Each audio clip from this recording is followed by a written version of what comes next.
This is a reading from The Virgin Mary in the Writings of Maria Valtorta by Father Gabriel M. Roschini, OSM.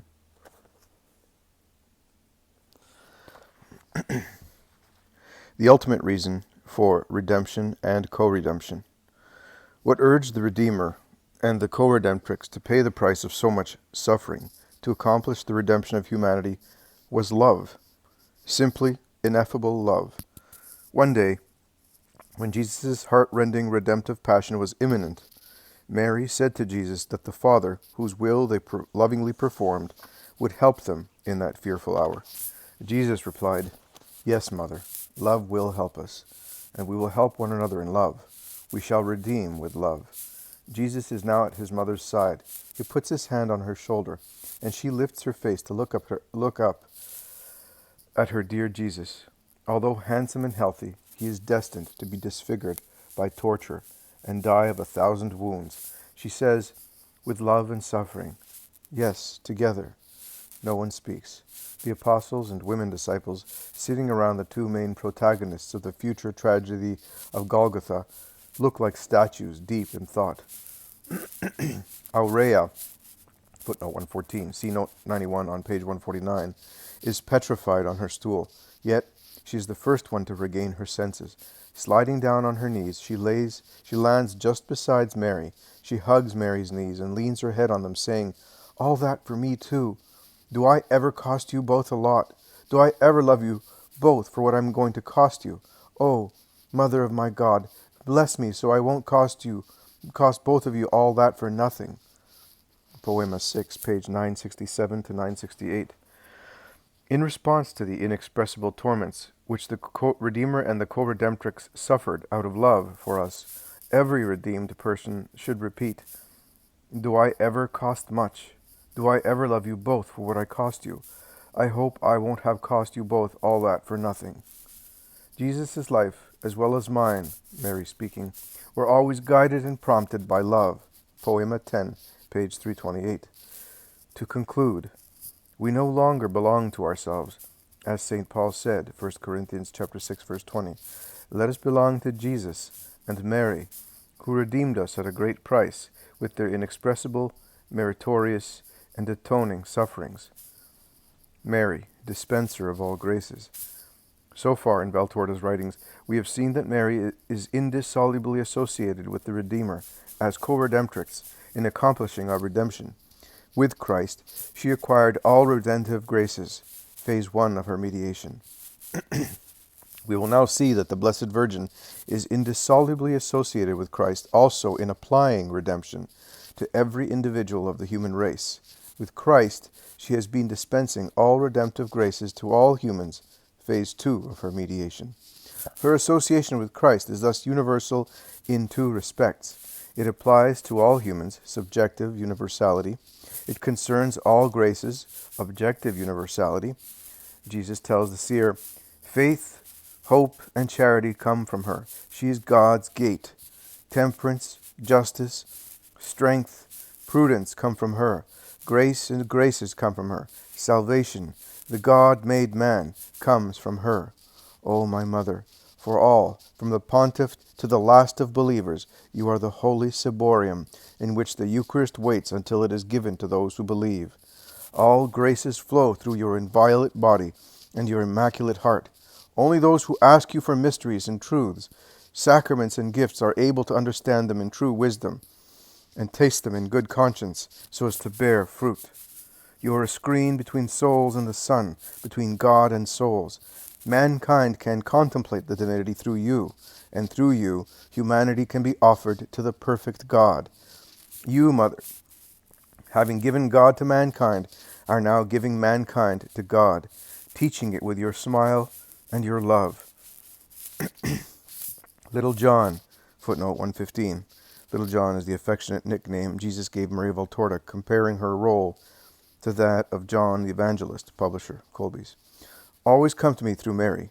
That is the secret of the saints. She is the closed door which human violence has never forced open and never shall force open. She is the holy door which God alone can go through. She opens only when a child of God knocks with love, and then she opens with good will. The humbler and simpler the spirit that turns to her, the quicker she opens and welcomes you. She welcomes you to teach your wisdom and love, holding you in her motherly arms. Quaderni 44, page 560 to 61, August the 2nd. Valtorta's writings state the fact of Mary's association with Jesus in dispensing all graces. They describe also its foundation and its mode. The fact of Mary's association with Jesus in dispensing all graces.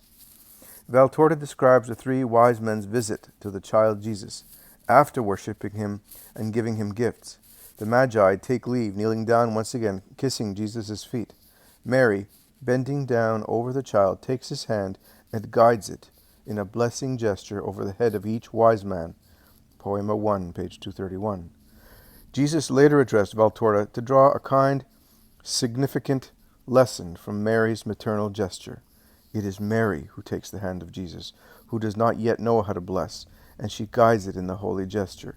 It is always Mary who takes Jesus' hand and guides it, even now. Now Jesus knows how to bless, but sometimes his pierced hand falls down tired and disheartened, because he knows that it is useless to bless. You destroy my blessing. It falls also indignant, because you curse me. It is Mary, then, who removes the disdain from my hand with her kisses.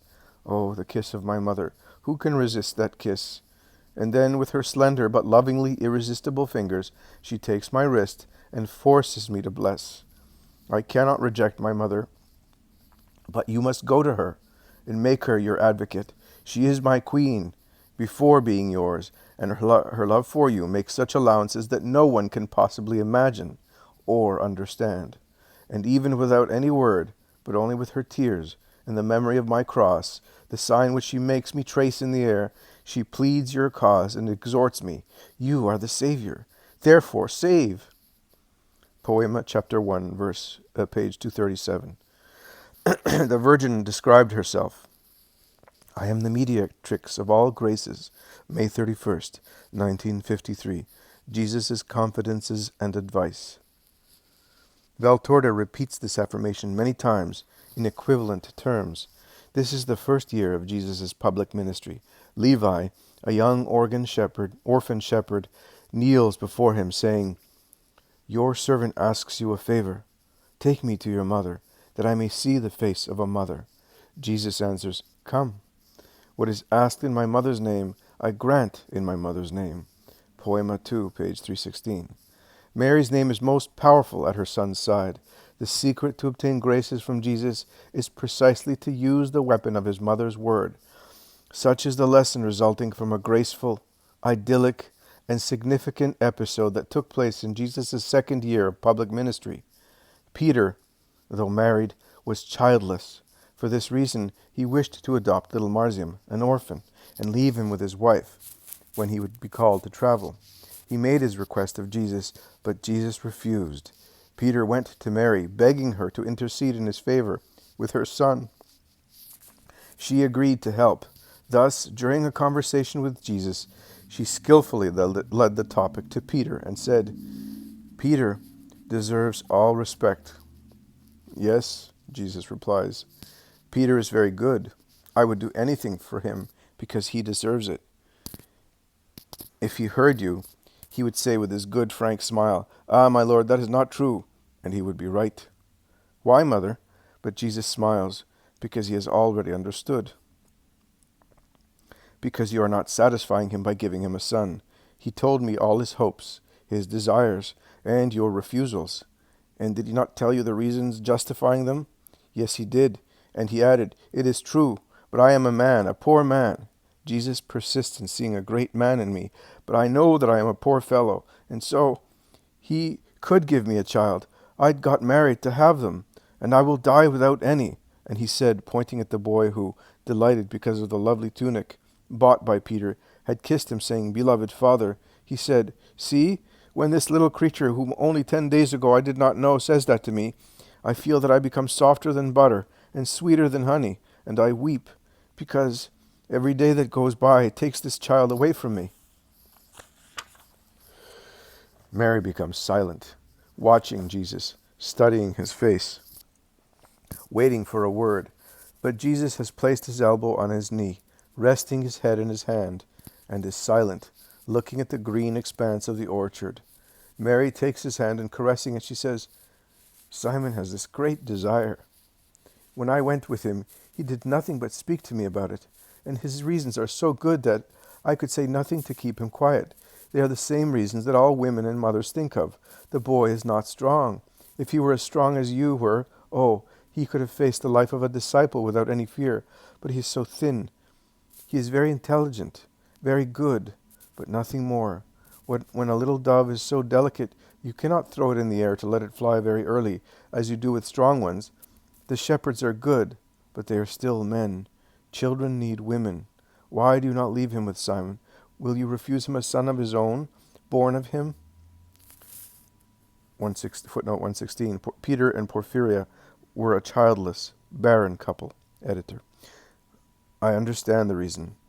A son is like an anchor, and Simon, who is destined to such a great task, cannot be hindered by anchors. But you must agree that he is to be the father of all the sons you will be leaving him. How can he be a father if he has had no training with a child? A father must be sweet. Simon is good, but not sweet. He is impulsive and intolerant. Only a little creature can teach him the fine art of being indulgent to whoever is weak. Consider Simon's destiny. He is your successor after all. Oh, I must say that cruel word, but for all the sorrow it causes me saying it, listen to me. I would never advise you anything unless it were good. Marzium, you want to make a perfect disciple of him, but he is only a boy. You will be going before he is a man. To whom, then, can you give him to complete his formation better than Simon? Finally, poor Simon, you know how much trouble he has had with his mother-in-law, also because of you, and yet he has not picked up a tiny part of his past, of his freedom of a year ago, to be left in peace by mother-in-law, whom not even you have been able to change. And his poor wife, she is longing so much to love and to be loved. Her mother, oh, her husband, a dear, domineering man. No affection is ever given to her without exacting too much. Poor woman. Leave her, the boy. Listen, son, for the time being, we will take him with us. I will come to Judea too. You will take me to one of my companions of the temple, who is almost a relative, because she is of the house of David. She lives at Beth-Sur. I will be pleased to see her, if she is still alive. Then we can go back to Galilee. We will give him to Porphyria. When we are near Bethsaida, Peter will take him. When we come here so far, the boy will stay with her. Ah, you are smiling now. So you are going to please your mother. Thank you, my Jesus. Yes, let it be done as you wish. Jesus stands up and calls out loud, Simon of Jonah, come here. Peter starts and rushes down the steps. What do you want, master? Come here, you usurper and corrupter. Me? Why? What have I done, Lord? You have corrupted my mother. That is why you wanted to be alone. What shall I do with you? But Jesus smiles, and Peter recovers confidence. Oh, he says, you really frighten me. But now you are laughing. What do you want from me, master? My life? I have but that, because you have taken everything. But if you want, I will give it to you. I do not want to take anything from you. I want to give you something. But do not take advantage of your victory, and do not disclose the secret to the others, you most artful fellow who defeats the master by means of the weapon of his mother's word. You will have the boy, but Jesus can say no more, because Peter, who had knelt down, bounces to his feet and kisses the master with such delight that he makes the words die on his lips. Thank her, not me, but remember that this must be of assistance to you, and not an impediment. My Lord, you will not have to repent of the gift. Oh, Mary, may you be blessed always. You, holy and good. And Peter, who has fallen on his knees again, weeps, kissing Mary's hand. Poema 3, page 398 to 400. The real, I could say magical, efficacy of this secret is manifestly portrayed in various other episodes of Il Poema dell'Uomo Dio. I will now quote some of the most significant ones. One day a poor mother, carrying her paralyzed child, came to Jesus. Mary met her halfway, took the child into her arms, and went back to her son. She kneels down and says, Son, for the sake of this mother. Nothing else. Jesus smiles and says to the child's mother, Woman, come here. The woman goes beside Mary. Jesus lays his hand on her head and says only, "Be happy." And he has not yet finished saying the words when the boy, who so far had been lying heavily on Mary's arms with his legs hanging loose, sits up all of a sudden, and with a cry of joy, "Mommy!" he quickly takes refuge on his mother's bosom. The shouts of Hosanna seem to be penetrating the sky, now all red at sunset. The woman, clasping her son to heart, does not know what to say, and she asks, "What must I do to tell you that I am happy?" And Jesus, caressing her once again, "You must be good and love God and your neighbor, and bring your son up in his love." But the woman is not yet content. She would like to, and at last she asks, "A kiss of yours and of your mother to my child." Jesus bends down and kisses him, and Mary does likewise. And while the woman is going away happy, surrounded by cheering friends, Jesus explains to the landlady, footnote 117, Anna, the wife of Jude, the elder. The English translation of the poema has landlord instead of landlady. Italian, padrona. Editor. Nothing else was needed. He was in my mother's arms. Even without any word, I would have cured him, because she is happy when she can relieve distress, and I want to make her happy. And Jesus and Mary exchange one of those glances that only one who has seen them can understand. So deeply meaningful are they. Poema 2, page 444. Another episode takes place early during Jesus' third year of public ministry. Jesus sends 2 disciples, John of Endor and Syntyche, to prepare Asia Minor for the gospel. 8 apostles are taking them to their destination. They get on a little boat in Ptolemy and head for Tyre. As they row to the open sea, it begins to rain. Gusts of wind bear against the poor fishermen and start pushing the little boat towards reefs by a nearby cape. Having at last made it to the cape, they consider interrupting their voyage. But the idea prevails that the master is to be obeyed even against common sense, and he said that they must arrive at Tyre in 1 day. So they go on. The sea calms all of a sudden. They notice the phenomenon, and James of Alphaeus says, "The reward of obedience." They pursue their journey to Tyre. John of Zebedee looks at the sky and smiles, and he suddenly begins to sing, "Hail, star of the morning, jasmine of the night, golden moon of my heaven, holy mother of Jesus. The sailor hopes in you, who suffers and dies, dreams of you. Shine, holy, pious star, upon those who love you, Mary." He sings out happily in a tenor voice. "What are you doing? We are talking of Jesus, and you are singing of Mary," asks his brother James. "He is in her, and she is in him. But, as a man, he is because she was. Let me sing." And he starts singing with his whole heart, leading all the others. They thus reach Tyre, where they land without any difficulty in the little port. Poema 5, page 48 to 49. In Tyre, they board a ship belonging to a pagan Cretan called Nicomedes. They head for Seleucia, despite the violent wind. The sea is growing rougher and rougher. With a frightening crash, a part of a mast breaks off. Never seen a storm like this. Another wave sweeps the deck, drenching all those on it.